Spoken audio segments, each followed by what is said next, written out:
So part of God's story is about a guy named Joseph, and it begins like this. Once there was a guy named Joseph who had 10 older brothers and one younger one. When Joe was a boy, he was his dad's favorite. In fact, his dad liked him so much better than his brothers that he gave Joe a special gift to prove it. You can imagine this made his brothers jealous. And Joe only made things worse. He told his brothers about dreams he had where he was ruling over them. Well, this made Joe's brothers furious. One day they were working and saw Joe coming. They said, "Here comes that dreamer." They threw Joe into a dark pit. They might have left him there forever, but they met some men traveling from Egypt and sold Joe to them as a servant instead. They thought that was slightly nicer than leaving him in a pit. Then they went home and told their father Joe had been killed by a wild animal. This broke their dad's heart. Kids, these brothers were really bad news. Selling a sibling is never a good idea, ever. But the Bible says the Lord was with Joe. When Joe was a servant, he worked for a really important rich guy named Potiphar.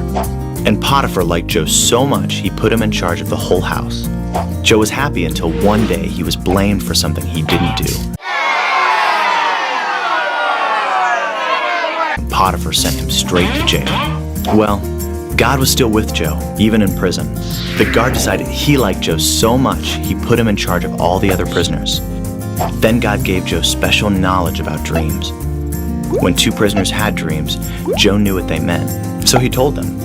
2 years later, Egypt's ruler called Pharaoh had a dream, and nobody knew what it meant. But by now, one of the two prisoners Joe had helped was out of jail and working for Pharaoh. He told Pharaoh about Joe, and God helped Joe figure out what Pharaoh's dream meant. But Pharaoh's dream was really more of a nightmare. It meant that everybody in Egypt would have food for 7 years, then be hungry for 7 years. Joe told Pharaoh the only way to survive was to store food during the 7 good years. Well, Pharaoh thought Joe's idea was brilliant.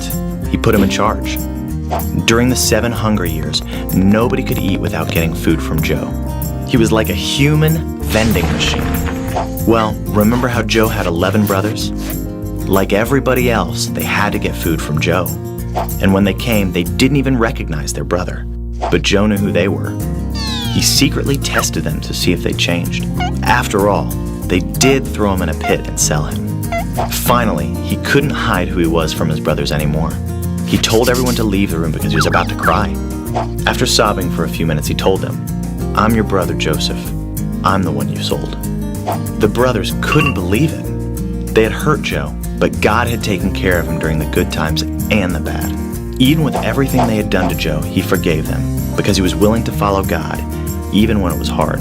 Joe told them, "You planned to harm me, but God planned it for good."